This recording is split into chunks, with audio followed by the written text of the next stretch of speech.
দেখছেন সবার খবর, সবার নজর, বার্তা এক নজর। বর্ষার আগমনের সঙ্গে সঙ্গে শিলিগুড়ি শহরের বিভিন্ন মাছ বাজারে দেখা মিলল ইলিশের। বাজারে ইলিশের আকার ও গুণগত মান অনুযায়ী দামও রয়েছে ভিন্ন ভিন্ন। মাছ ব্যবসায়ীরা জানিয়েছেন ইলিশ মাছের দাম মোটামুটি নাগালের মধ্যে রয়েছে। বিক্রি সম্পর্কে জানিয়েছেন মাঝারি বিক্রি হচ্ছে। ইলিশের বিভিন্ন রকমের পদে জিভে জল নিয়ে আসুন। ভাপা ইলিশ, ভাজা ইলিশ, সর্ষে ইলিশ সহ বাহাদুরি বিভিন্ন ইলিশ পাওয়া যাচ্ছে। শিলিগুড়ি থেকে সজল দাশগুপ্ত, বার্তা এক নজর। কোলাঘাট আসলো, দীঘা আসলো, ডায়মন্ড হাবড়াতে আছে।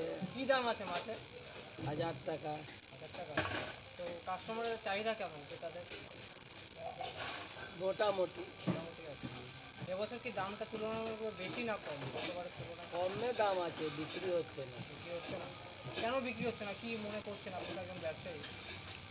কি জানি কি জন্য বিক্রি হচ্ছে না, কাস্টমার চাইতেছে না। কেজি সাইজের উপর দাম। 1.5 কেজি সাইজের তা 1800 টাকা কেজি, 800 900, 1 কেজি সাইজের তা 1200 টাকা কেজি। কোথাকার ইলিশ? এগুলো সব মায়ানমারের মাল। বিক্রি আছে? বিক্রি হচ্ছে?